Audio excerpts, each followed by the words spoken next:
Yes, I was 4 years old. Yeah.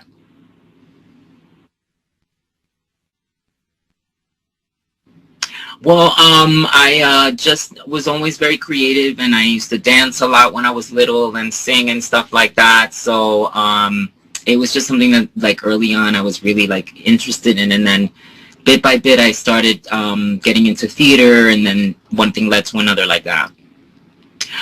That was actually somebody told me about that school that I was working with, and as since I was in high school still, it was a little bit of a challenge with rehearsals and actually doing the performances. And somebody that was in the show with me told me about that school. And she was a professional actress, and then she mentioned that it was a school for people that were in the arts that were also working, and they actually have a curriculum and a setup for children that are also in the professional world. So that's how that happened. Yes. Well, yeah, well, what happened was I was told about the school, and when I called, they it's a little bit, there is a tuition. It's not a public school. So thank goodness they did offer a scholarship program, and I just had to write a letter, basically, I guess like they do, at many schools, basically talking about my life and why I was an artist and all that kind of stuff, and then that's how I got the scholarship. Yes, that was a long process that ended up becoming like a really interesting opportunity because I was involved in a theater group called City Kids, and we did a lot of different theater and stuff like that, and it was a lot of original stuff that we were doing, and we used to travel all over the city in different places and performing in all kinds of whether it was a public school or a community center, and the word started to get around about the group, and a couple of television producers came to see us perform, and then there was a little bit of a moment where there was like one or two TV companies that were interested in doing something about that was built on the stuff that we were doing. So there was Jim Henson Productions and ABC came together, and we basically did a show called City Kids, and it was basically similar to like the stuff we did in the theater and the performances, but it was for television, and it was very interesting because it was like before Glee came out and all of those other shows, and so this was very new for the time. Yeah, and he was a little bit controversial, I guess. Shouldn't be, but just because we were also a mixed cast, multicultural, with people of color in the show, and that really wasn't something that was frequent back then. So it was pretty groundbreaking. I mean, we only did one season. Yes, except that the kids on that show, they weren't pursuing fame or the arts. It was like a mishmash of life and other things. But fame is a very good comparison because it was definitely that kind of show, like that, about the city and the kids and all of that, and dancing. And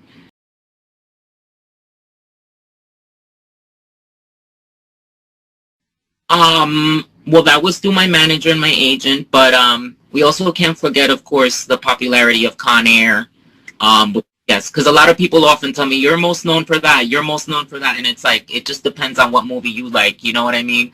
Yeah, but yeah, that was just through my managers. Actors, it's like different steps in that, but basically, it was just that, like, actors go through different steps in their training and in their steps in trying to do this, whatever. If it's not in training, it's at least trying to get into the business. So I just ended up through different you know uh, sort of circumstances and things that happened. I ended up getting representation, and then they were the ones that would send me to these bigger auditions like Dangerous Minds and stuff like that.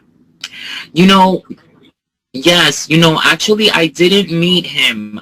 That's a good question though, because he was a real person, and he is based on a real student that the teacher had. Some of the students in the film, some of the characters are a combination of people, but Raul was a real person, and he still is, and he's still alive, and I hope he is. I mean, we're not in touch, but he, as far as I know, was with us, and um, but the one little hint I did have was that the real woman, Luann Johnson, came when we were filming, and she did say to me, "You could have been Raul."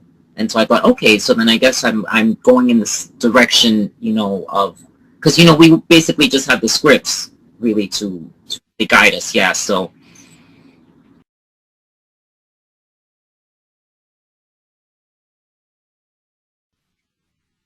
right. Yeah. Well, right. Oh, that's pretty silly. Well, of course, I think they know in the film that he pays her back. I mean, that's why they don't need to show it. It's a little a little detail that doesn't have to.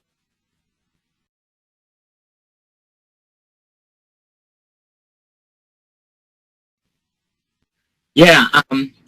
Yeah, I mean, it wasn't that dramatic, but it's true in the sense that, yes, she was told not to speak to the cast. I mean, I found this a little bit out after, but that makes sense because you have to understand when people are making a movie or a play, or a television show, people literally have to be told to keep their mouth quiet because if not, they will actually think that it's, that saying too many chiefs and no Indians.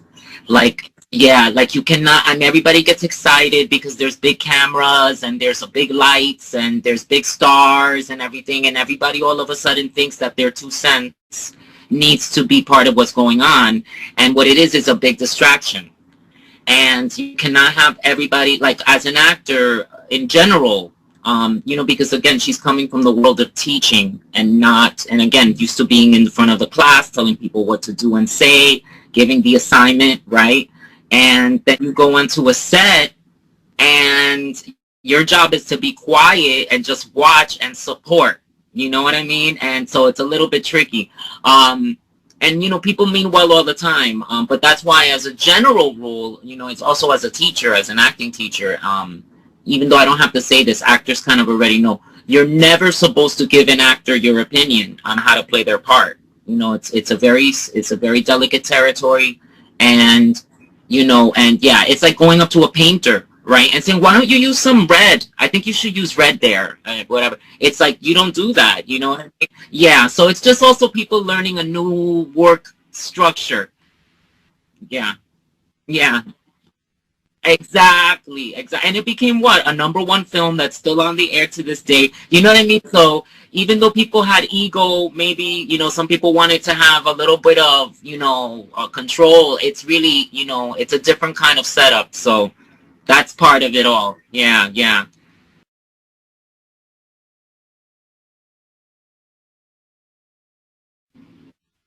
It Yes, it really was. He was a beautiful human being, super humble from the first day.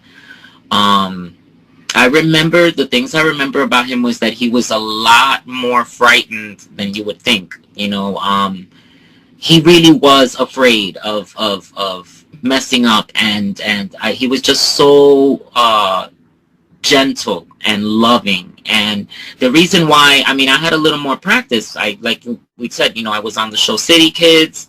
I had done a lot of live theater in parking lots and public schools and community centers and situations that were not your ideal working situation, so I got used to, and then I had met a lot of celebrities before then doing other things that happened in my life that I was performing in New York. Met Robert De Niro, Demi Moore, the list goes on before I did Dangerous Minds, so but Wade had no background really with any of that, and I'm so glad that he was honest with me, you know, like from the beginning. He was just like, I'm really, really scared. He was like, I don't know, you know, and all these things. So it breaks my heart that he left us, you know, so early, because he was very, very loving and somebody that I will just never forget. I remember he drove me to an audition, um, which was very sweet of him. And I remember we drove under like the biggest rainbow I have ever seen in my life. And little things like that, you know, is what I remember about him.